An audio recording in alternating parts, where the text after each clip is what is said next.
Just start today by expressing my gratitude. So thank you so much for having me here, inviting me to speak and to share time with you. And I do hope you all are staying safe and well. And this is a session on biophilia. So I also think it's really important to recognize and honor the land as we start our session today.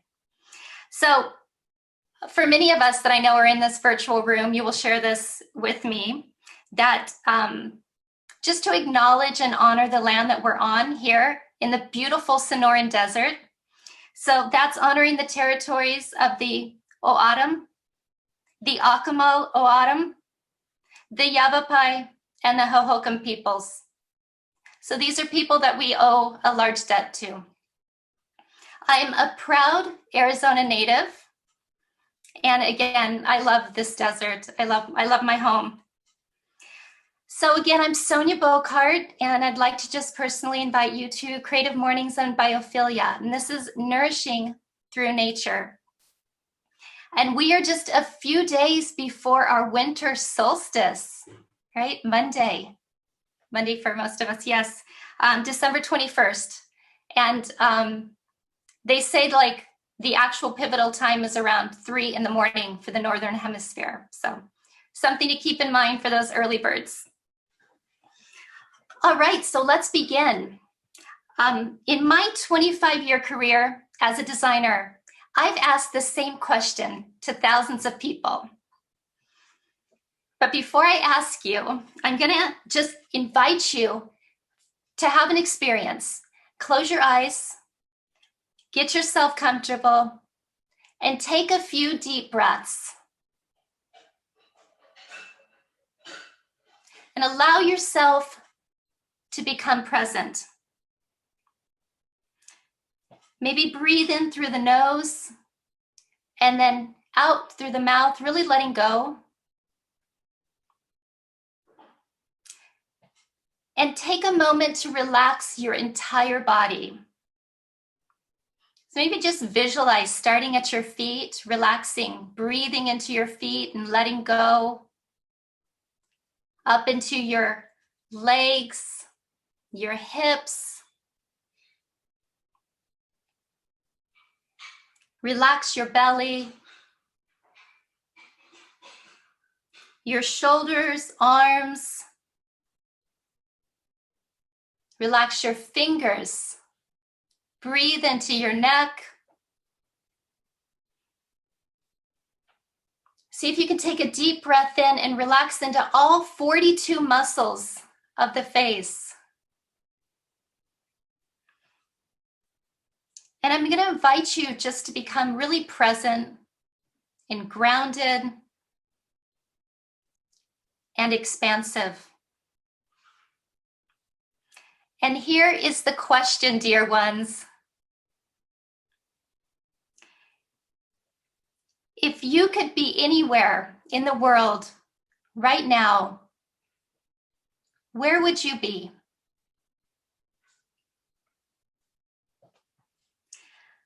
And imagine yourself there fully. What would it look like? What would you see around you?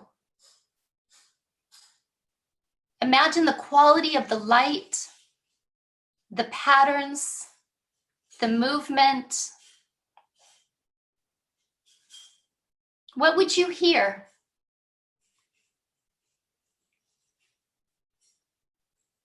Could you smell anything? What is the aroma in the air? What is the temperature on your skin? Is there a breeze?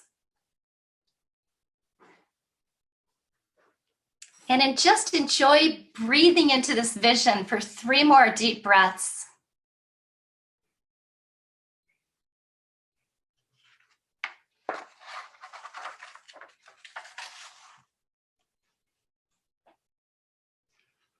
And as you're ready, you can slowly open your eyes.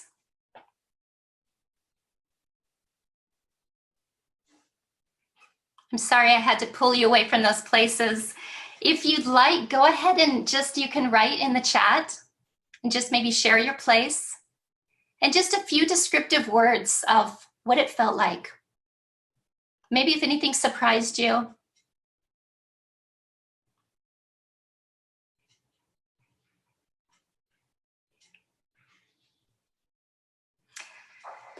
So I mentioned I've asked this question literally to thousands of people.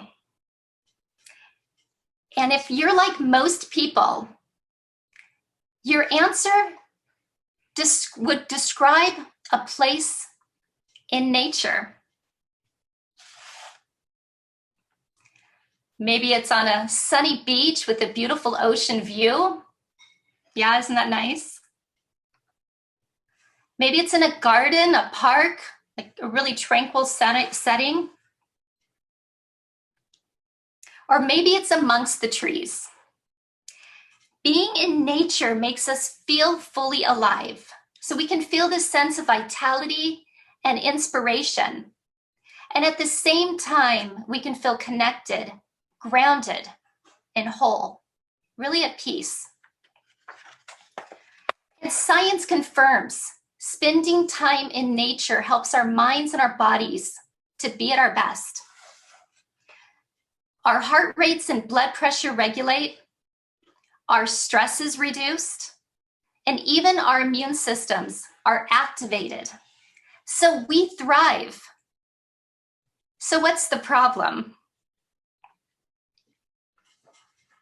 The problem is this. We are estimated in the US to be spending over 90% of our time indoors. And a lot of these places, the places that we live, work, we learn, and we heal, they're isolating us from nature, and they aren't helping us to thrive. So these spaces have actually created a vast divide from who we really are. Like those experiences, these vast, multi-sensory, rich beings that thrive on connection with the natural world, right? So this can disconnect for most of us, or for many of us, it's hurting us mentally, physically, and emotionally. The literal walls we have built around us are not only making us unhealthy, they're closing us down. But I have good news. I'm here to tell you about a different way. A way for us to thrive inside. So when I started off my career as a designer over 20 years ago, I was excited about really two things. I was excited about the creativity and the stylish trends. But I got this project in college that I wasn't excited about. It was for the renovation of an existing hospital. I dreaded it. And at the same time, my father, who I'm pictured with here, years ago, of course, he was diagnosed with an aggressive form of cancer. And so I found myself designing for this project while I listened with love to his experiences as a patient within the walls of the clinics and the hospital. And they were disheartening. So he talked about getting lost a lot and of being stressed, and of those artificial glaring lights, you know the ones, right? And the lack of sunshine. And he even spoke about these beautiful gardens that he could see, but they were off limits to patients. And it was a tough year, but fortunately, my father did get better. And it was that experience that transformed me as a designer very early in my career. I could see how the physical design of the building, of those spaces, could have supported my father when he needed it the most. So this led me to a career as a healthcare designer. And I did that for 15 years. And I learned how the physical environment can support the healing process. And then I started designing beyond the walls of the hospital because I wanted to help people before they got sick. Let's just say that my path as a designer focused on health and well-being. It was as clear, it was as clear as daylight. Which brings us here. So this term used to describe our innate connection to the natural world is called biophilia. And it literally translates as our passionate love of life. And the theory of biophilia is this: having spent the majority of our human existence immersed in the natural world, our connection to nature is embedded, genetically and biologically encoded within us. So this concept of bringing nature's patterns inside, or biophilic design, supports and fosters this innate connection. It makes sense, right? But what do we need to do to transform these environments? The change is rooted in 3 concepts. And the first thing we need to do is we need to break down those walls and let nature in. So we need plants, daylight, views, water. We need close and meaningful connection with nature every single day. We need access to gardens, rooftop gardens, plants and animals flourishing in and around our buildings. This exposure to nature has been shown to increase our creativity, our productivity, even our happiness. So we really need to blur those lines between inside and out. And yes, I mentioned daylight. So we need sunlight to nourish our circadian rhythms of our body. And what that's doing, it's regulating our sleep and wake cycle, our mood, and even supporting our children's development. Research from multiple studies show we can increase test scores by 10% and overall learning rates by 15% by just opening the blinds and letting in the light. And we need plants. We need plants in majestic forms like this dynamic living wall. But we also must not forget the simple gestures, like the power of the potted plant. We need to say yes to life in our buildings. Second, in order to make this transformative change, our buildings can't just look good. They need to feel good. And our bodies in many of these spaces have been closed down. We need our buildings to help us feel more alive. So we need them to awaken our senses. We do this through natural materials, textures, colors, sacred geometry, and fractal patterns. Research shows us that experiencing these patterns help us to not only process information faster, but we also feel restored. And I think it's really important to mention that cost doesn't need to hold us back. So for instance, this table for this project I worked on, this beautiful reclaimed wood table was the same price as a standard conference room table. So we really can't afford to design in any other way. And imagine restorative design, creating refuge with calming sounds of nature, quiet spaces, contemplation, nested within our cities. These are the designs that make us feel alive. Third, to transform these spaces, we need places that remind us to care. This comes in natural, authentic design that fosters a sense of beauty, wonder, and awe. These are the elements that make place. They help us to connect to place. They become the places that are memorable and the places that we love. They make us feel connected to each other and inspired. And natural beauty and design, I say it's just this inspirational language that speaks to us beyond words.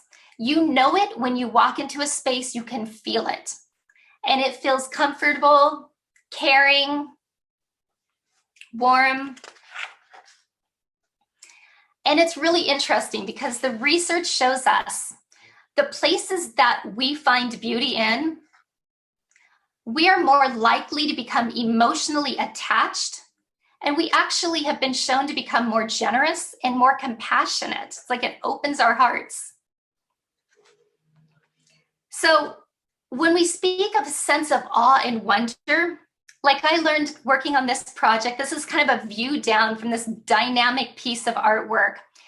It's often best expressed when we can engage with local artists, with indigenous learning and knowledge and materials. What it does when we design from a community sense and that sense of spirit, it just lifts the human sense and the human spirit. And I think it's important to recognize that these ideas aren't just for new buildings. They must and need to be reimagined for our many existing spaces, like this project in Central Phoenix. Who would have known that this revitalized modern office space was once a rundown, dark adult bookstore? So this is transformation. And this is where we want to evolve to get with our work and our places. We really want to foster that inherent connection that we have in all of the spaces around us. So I'd like to take a pause now before we go deeper into the topic. And I'd like to ask you all a question. You've connected to place, your own place. And for me, any creative, you're all designers. We're all designers at some aspect. You've connected to that place in nature. But I'm going to ask you now, if you can recall a place, a human constructed place, so something to do with the built environment, where you felt this way, where you felt whole, alive, and connected. And if you'd like, you can also just put that in the chat. Sharing's caring, right?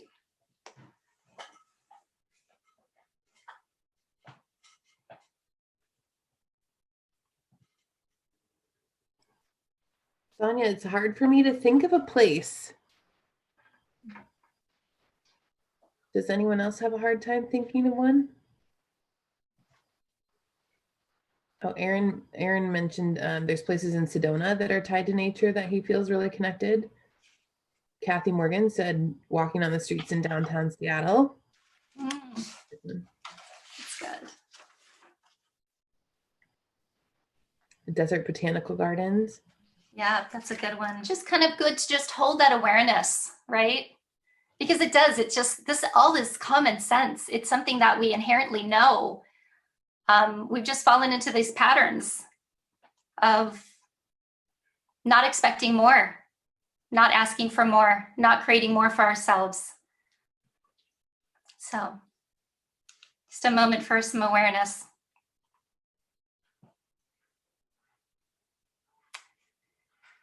So I'm going to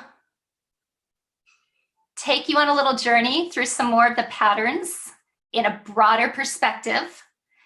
And before I do that, though, I did want to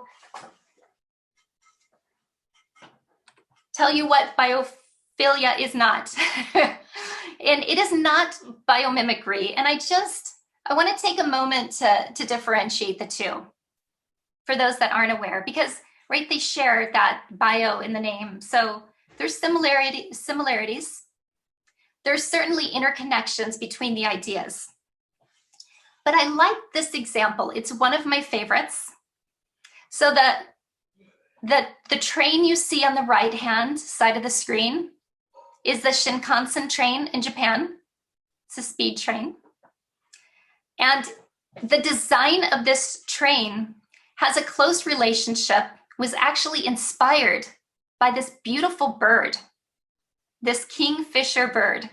So the engineer, one of the lead engineers for the train, was also a bird watcher. And he observed how this kingfisher bird, when it was hunting, could actually penetrate into the water almost without a splash. It was so aerodynamic. And they took the lessons from observing this bird to solve a problem. And in redesigning this train, based on the inspiration from this kingfisher bird, that train became 10% faster and 15% and used 15% less electricity. So that is biomimicry, when we look to nature's patterns to solve problems. And it's a really profound concept in theory. But again, it is different than biophilia, which is about the experience and that relationship and that connection we have to the natural world, which is here. Again, right? Awakening the senses. It's about all of this and more. I wish we could be together, because I would ring bells and we would look around and we would feel the breeze. And, it's all about evolving and taking our own connection deeper. So I do my best with really rich imagery to awaken that more within people. And when I'm working on projects and working with teams, I come back to the work of Dr. Stephen R. Kellert. So Dr. Kellert was a professor emeritus of social ecology and a senior research scholar at Yale University. And Dr. Kellert developed, with many partners and thought leaders, a classification for biophilic design. Now, this might look quite simple, right? These 6 major categories, which I'm going to journey you through for a few minutes. But they expand, and they expand to this. This awesome list of all different ways to design places that will evoke that human spirit and that innate nature connection. And it is so far, as you've probably started to realize, it's really beyond that direct connection or just plants, which they're really powerful, but it is so much more. And I like to I like to go to this classification because it is so broad and it is so full of potential. And if there's one thing I'd love for you to pick up today, is that it's not really about a checklist approach to creating biophilic spaces. It's about deeply connecting to place so that you're expressing the right patterns in the right ways. And a lot of that just takes tuning in. We're going to talk about that a little more at the end. But it's an awesome list. As you can tell, I just love it. So let's dive in a little bit. So the first major element, according to Dr. Kellert, is this idea of environmental features. It's where most of the research in biophilia has been conducted, and that is direct contact. So I provided the little list, little cheat sheet to the side there. It's around that direct contact with plants and animals, biodiversity, rich habitat, sunlight in our spaces, and views.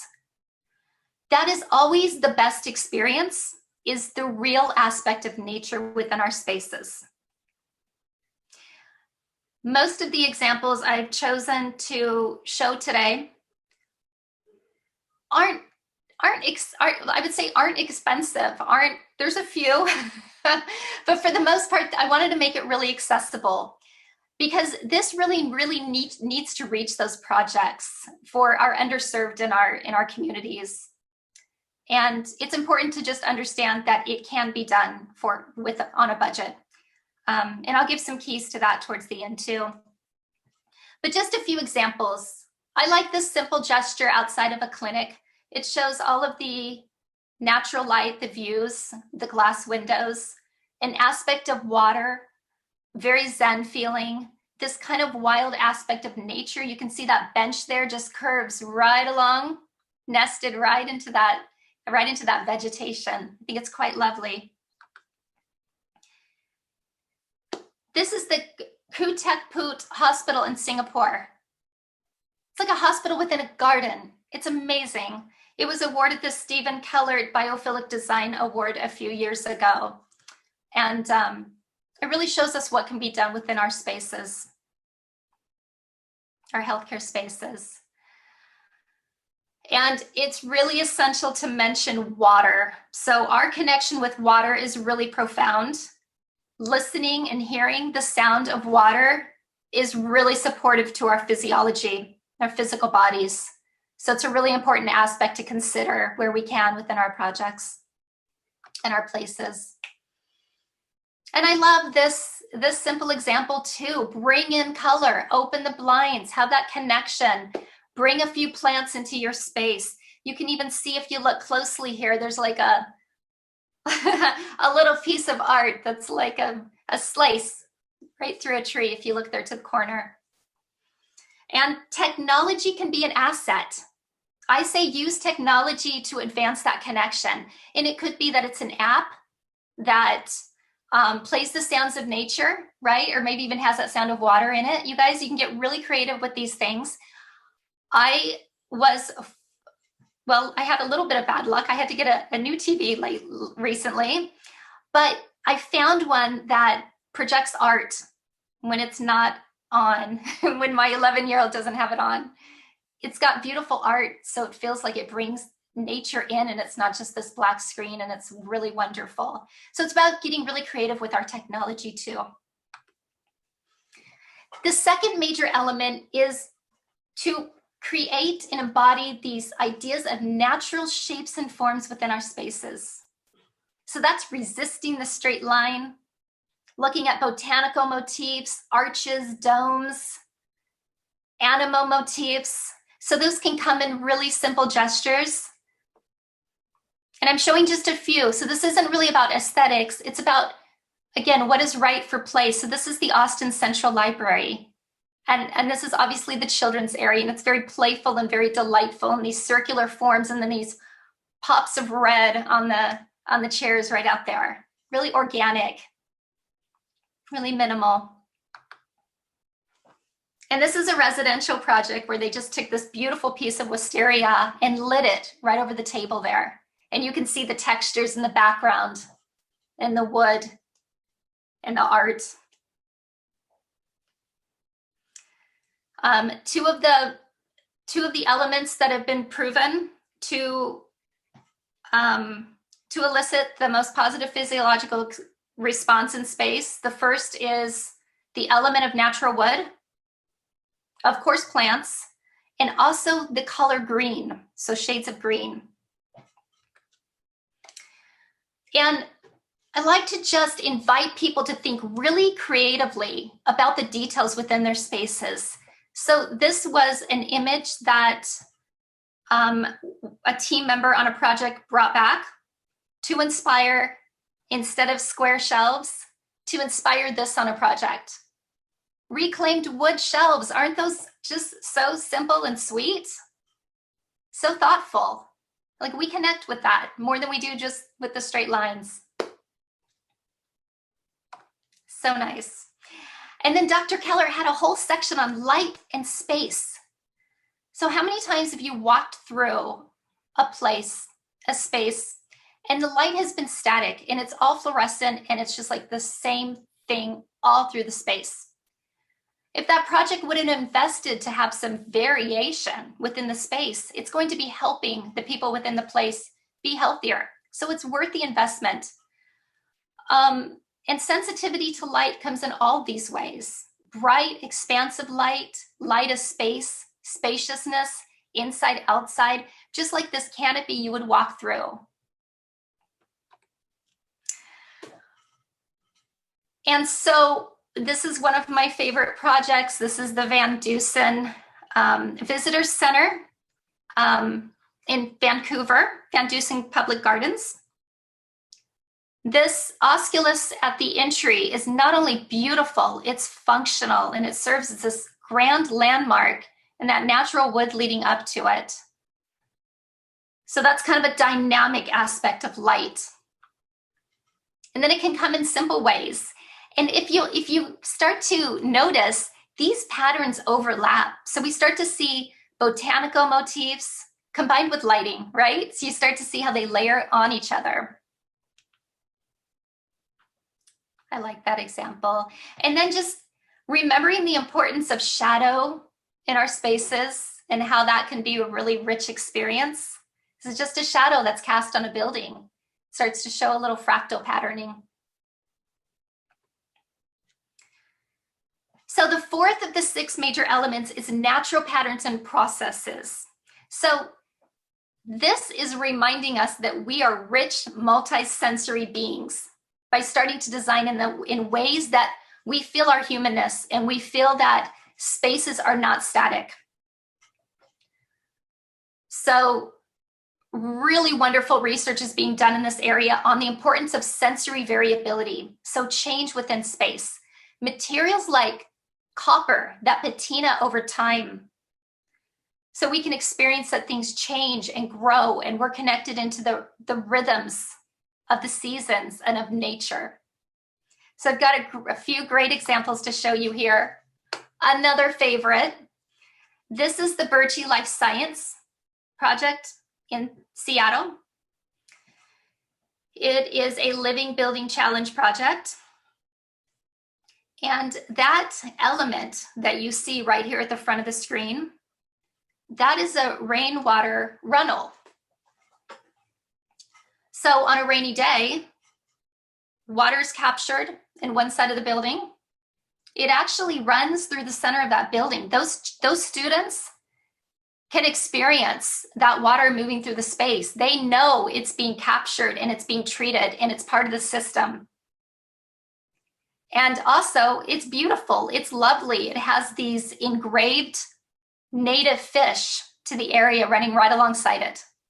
So these are the ways to think about engineering and systems within our buildings that are also biophilic. And I think there's a lot of potential to do more within this space. This image is just showing different ways to look at art. Art is so important, multisensory. This project has it's called Biophilia Enhanced through Art project. So it's multisensory.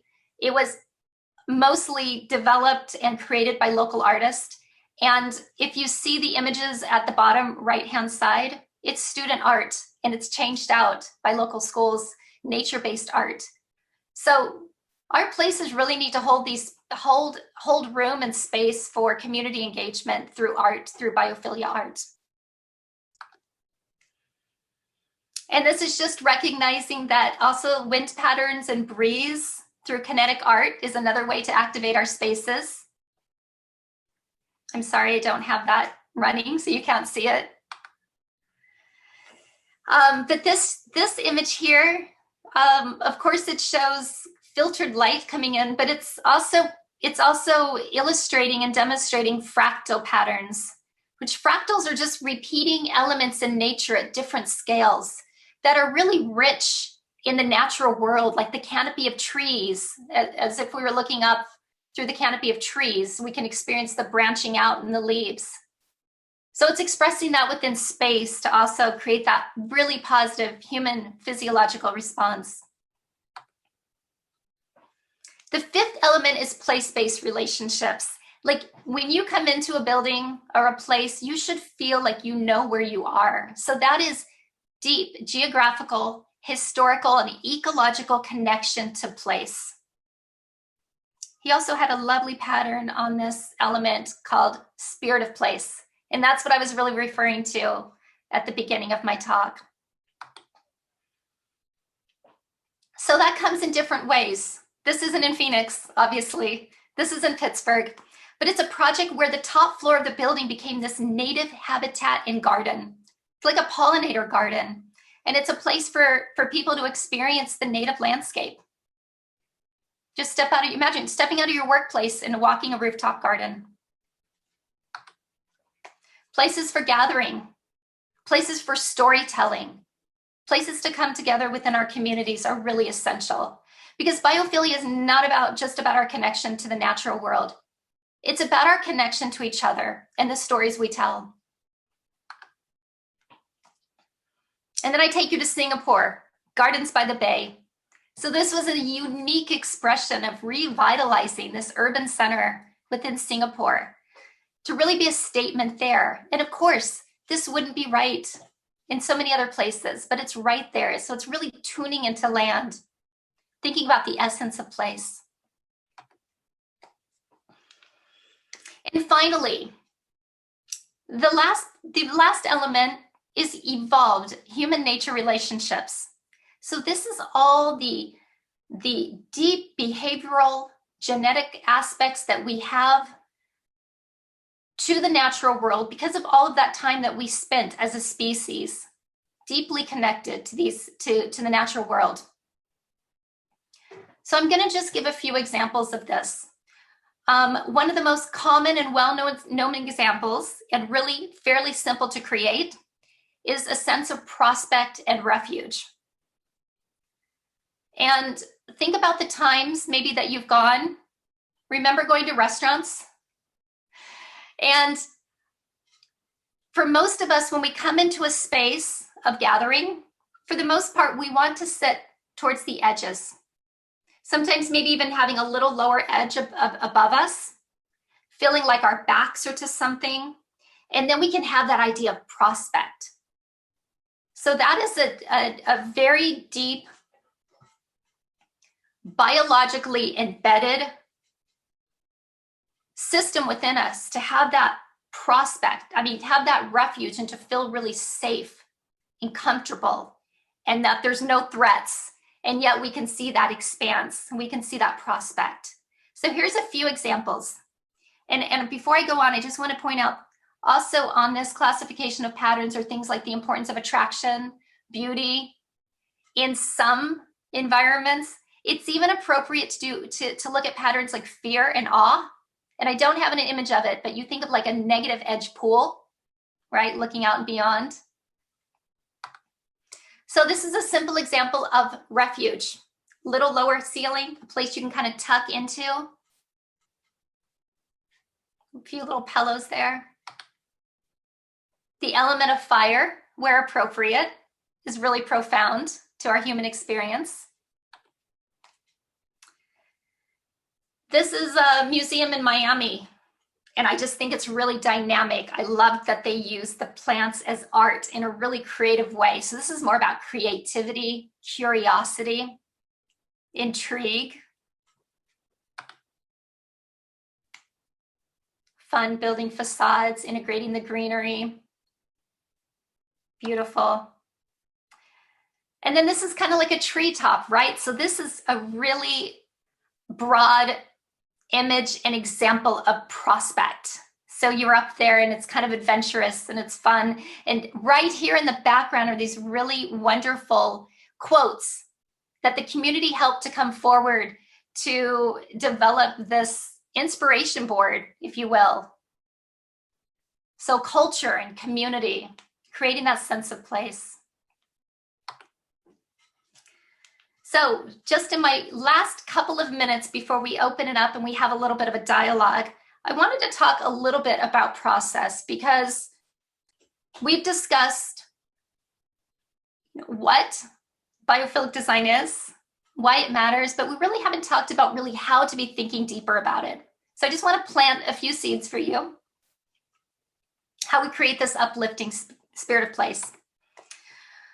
I practice a lot in regenerative development, regenerative business. And so much of this is about retraining our habits and our thinking out of our silos and into these ideas of whole thinking. So thinking in nested systems, and that everything is deeply interrelated, right? Because that's how nature works. So that's how we have to think about our places and think about our projects. Reconnect them as a whole. And in that way, we will experience healing in these spaces. So if you're involved designing a new home, or being on a committee at your school for a new project, or anything to do with the design process, here are a few ideas. Start considering, and I mentioned up here at the top, the Living Building Challenge. It's the most rigorous green building rating system in the world. I highly recommend it. I had a link in here of there it is, Living Future. It's at the bottom. Learn all about this. I know some of you already know about this program, but it's profound. Start thinking about human-nature connection in your spaces early. Bring the entire team in to explore the possibilities. And again, that means owners, some of the people that are going to be using it, the underserved in the communities. Bring in Indigenous knowledge, bring in the community. This isn't a design expert type of approach. It's about community coming together. And it looks a lot like this at the top. Like, it's messy and it's rich and it's full of ideas. And then it gets narrowed down to strategies on projects. And again, you can do this for new buildings, certainly, but even existing buildings that kind of want to go through a refresh. I highly recommend an integrative, like nature immersive process. And at the bottom is a link on process if you're particularly interested in that Phipps Conservatory link. It'll take you on a 6-minute video of what a process like that looks like. So, and then this is what you can do. This is what you can do if you'd like to take your knowledge to the next level. I recommend to just deepen your connection where you're at in your community.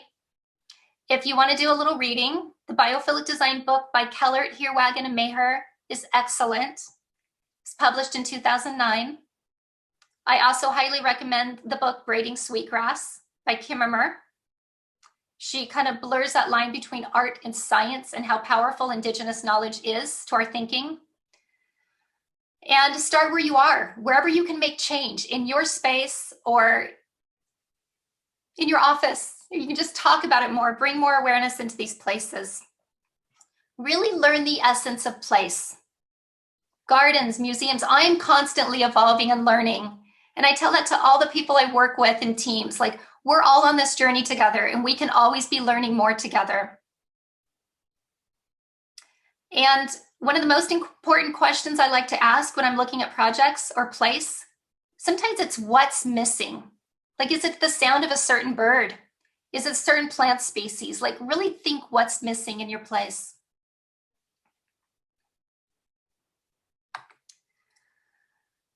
And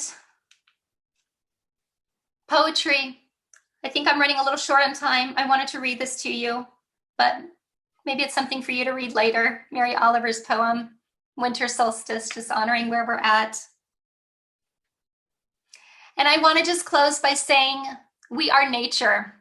And when we're surrounded by nature's patterns, we thrive. You don't have to wait till that next vacation or that far off destination. You can bring that into your places that surround and support you. So start today, adopt a new houseplant, open your window, foster and strengthen that connection to nature. When we do that in the places that we live, we learn, work, and we heal, we're going to be healthier, we're going to be happier, we're going to be more connected, and we're going to be better because of it. So thank you all.